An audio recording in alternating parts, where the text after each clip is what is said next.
Sure. Oh, we should have said spoiler review, spoiler alert for this movie. We didn't say that. Oops.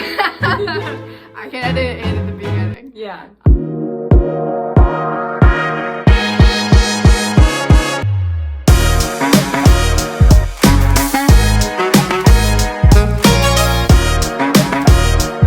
Salut tout le monde! Happy Monday, and welcome to the very 12th episode of Squad Vlogs.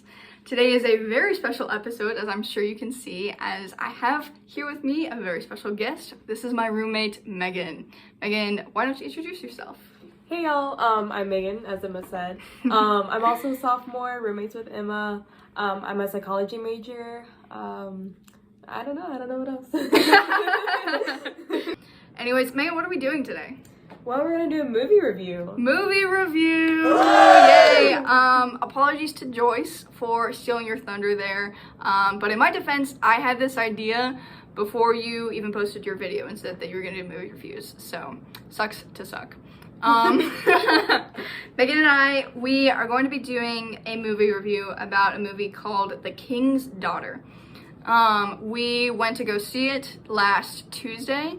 And we're just gonna be talking about our reactions and a little plot synopsis and what we thought about it. So, Yes.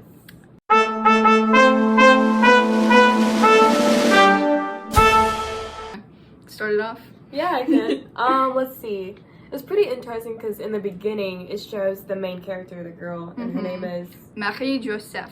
yes, Marie-Joseph. Marie-Joseph. Marie. Marie. Yeah. Yes.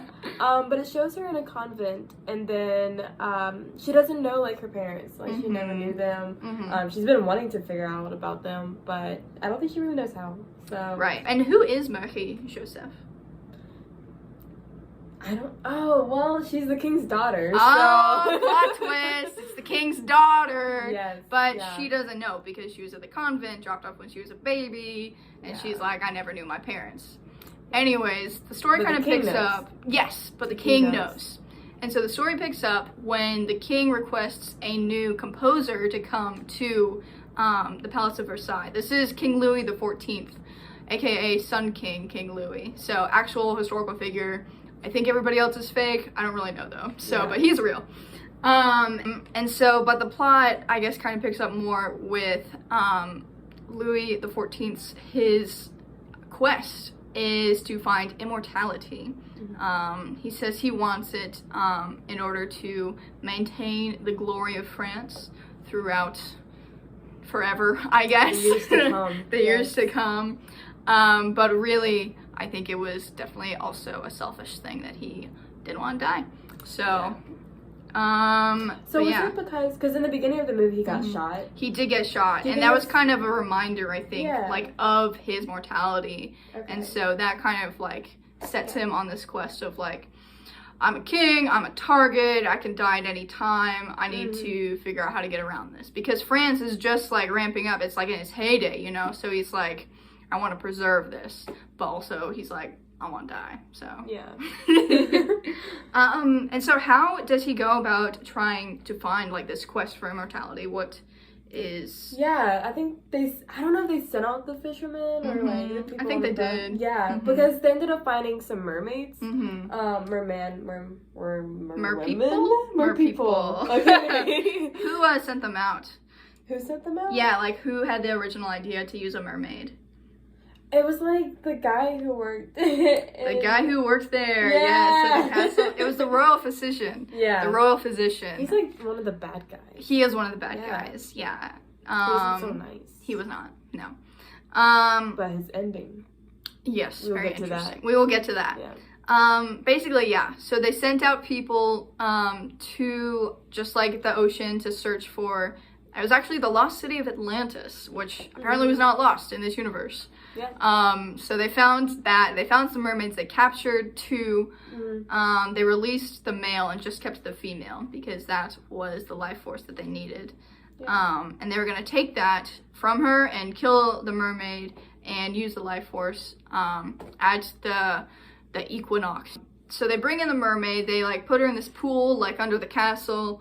And she's just like swimming around. She's like not eating. She's very depressed. And when Marie Joseph gets there, she ends up hearing this like calling. It's like a musical calling that only she can hear, from coming from the mermaid. The rest of them, they just hear like squeals or whatever, kind of like in that one scene in Harry Potter when he opens up the golden egg, Harry Potter and the Goblet of Fire, he opens up the golden egg outside of the water and it's like screaming, but then in the water it's like beautiful singing. So that's what I thought of when they said that. Throughout the movie, Marie Joseph finds out that they want to kill this mermaid, and so her quest becomes like, I want to let her free, and stuff like that. So that's kind of the basic synopsis without giving away too many spoilers. For sure.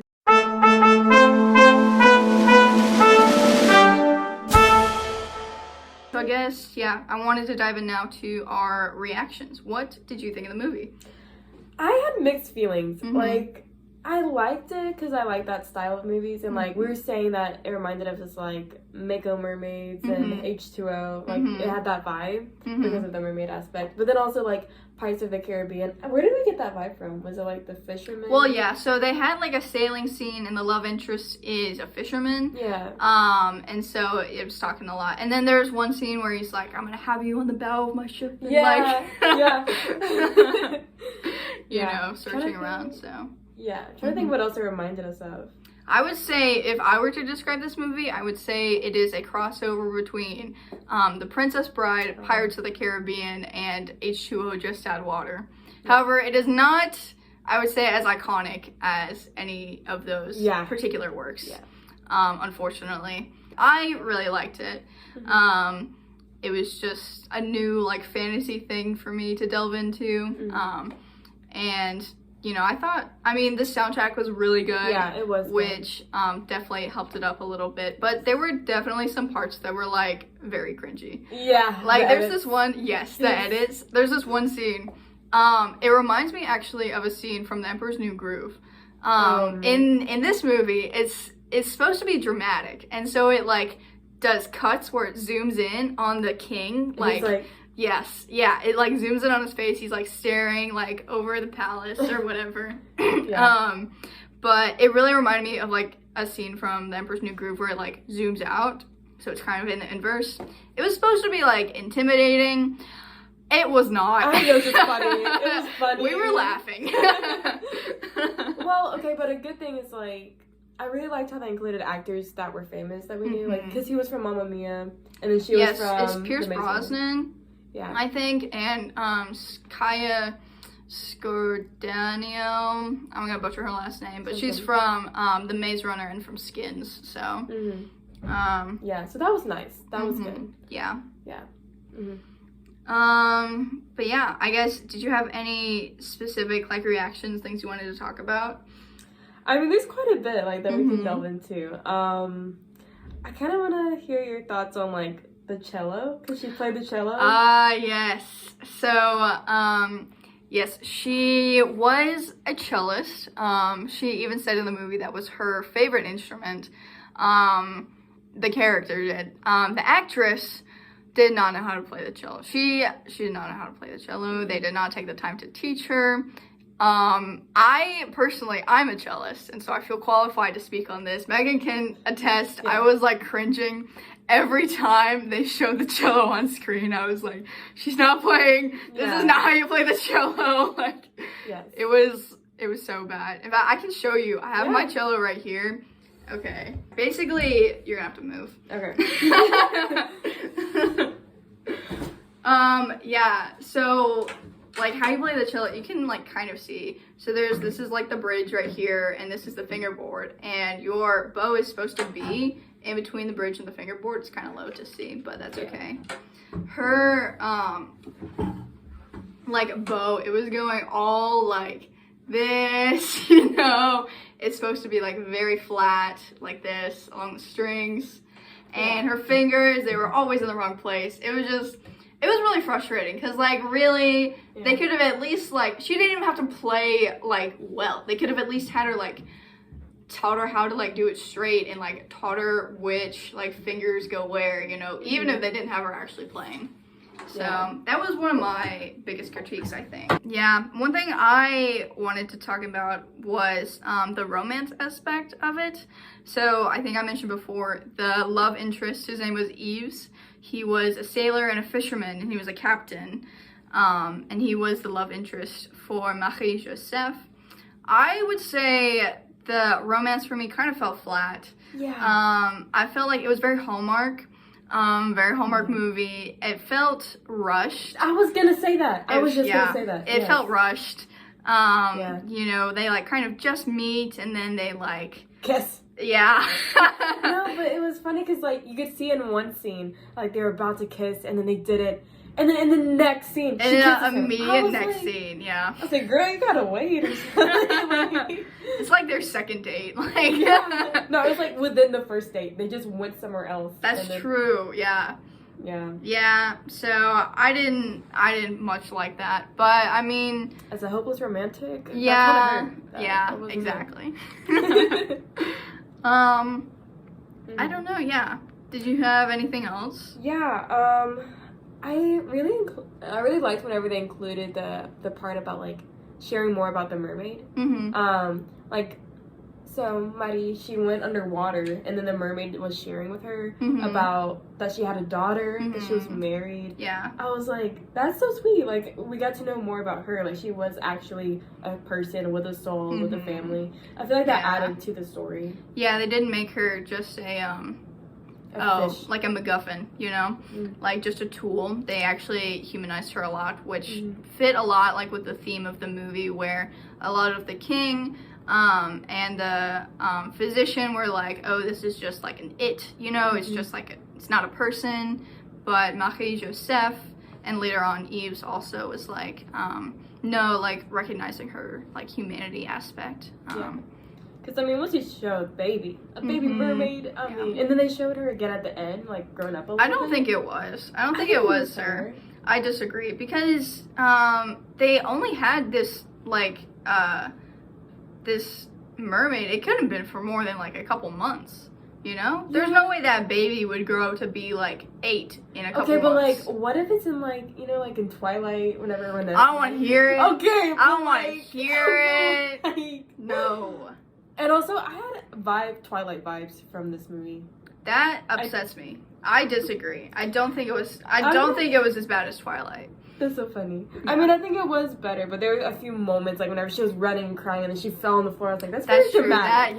There was, we were, after she finds out from the king that she is his daughter, he like just throws a bunch at her, and then he's like, also, you're gonna be in an arranged marriage, so she just like runs out of the throne room and like collapses in the floor in the middle of the Hall of Mirrors in Versailles. Yeah. Very dramatic. So I guess I can see that. But overall, the movie was much better than a Twilight film, I would say. Okay, but she totally killed that guy though. What? Yeah. At the end of the movie, the physician. Oh, that's right. No, she committed murder. She did do that. Basically, okay, so at the end of the movie, the physician has come down into the cave where the mermaid is, because Yves and Marie-Joseph are trying to like raise the water level so that she can hop across into the river and like swim away into the ocean. And so the physician comes down and tries to stop them. And this is also very Pirates of the Caribbean. There's like a whole fight and everything.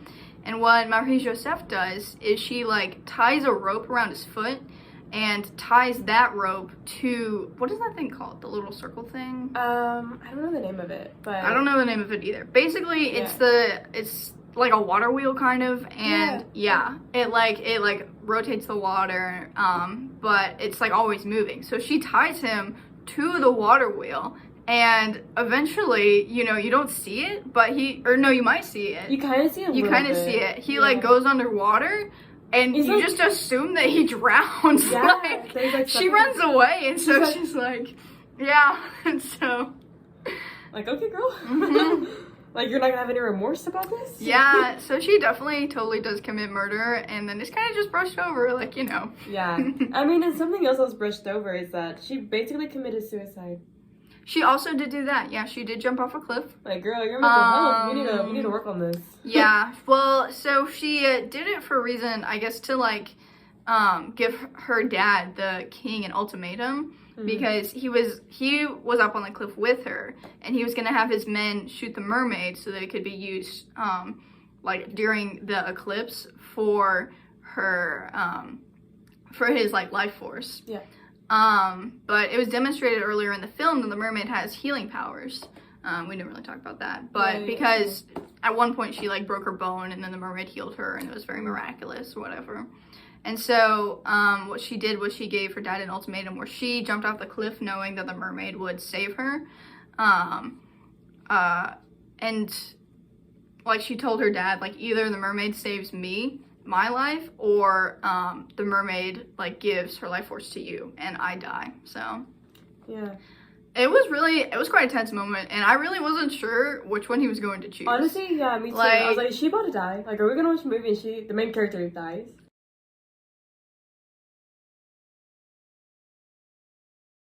So, closing thoughts, anything else you wanted to discuss? I mean, overall, it was a pretty good movie. It was very fun to watch with you, and like for us to like comment on it throughout the movie. That was very fun. So if you want like a good laugh, a good film to go with friends, I mean, it was a good movie-going experience to go like with someone together. So would you go back and see it, do you think? If I was with someone else, maybe, but on my own, nah. Yeah. What about you? Like I said, I really liked it, actually. It has been getting terrible critic reviews. I wouldn't say it's the most critically acclaimed film ever, or really that it's like the best film I've ever seen, but it was enjoyable to me. I'm just a sucker for like that fantasy stuff. No, for sure. Yeah. I think I would go back and see it again. I would watch it again. Yeah. Scale of 1 to 10, how would you rank it? I think I'd say like a 7 for like 7 being good. Like, that's pretty good. It was fun to watch. I enjoyed it. Yeah, it wasn't too heavy, so that was good. Yeah. What about you? I would probably give it 7.9. Yes. Very specific. Yes. Almost an 8, but not quite. Not quite in 8 range, I don't think, but more deserving than a 7. So almost there.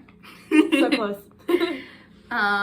Yeah. Well, thank you for being on my video today. Thank you for having me. I hope you enjoyed it. Yes. Yeah. Yes, this was very fun. I hope y'all enjoy the movie if y'all go see it. Yeah. For sure. Yep. Okay. I guess we can cut it there. Okay. Thank you. Bye. Bye. As always, I wanted to end this week's video with my question for the squad. This week's question is inspired by one of my friends here at school. And the question is, would you rather have, as a pet, a cat with a human face or a dog with human hands instead of paws? Picture is on the screen right there for you to take a look at that. I would say for me, I would much rather have a dog than a cat, because I am a dog person.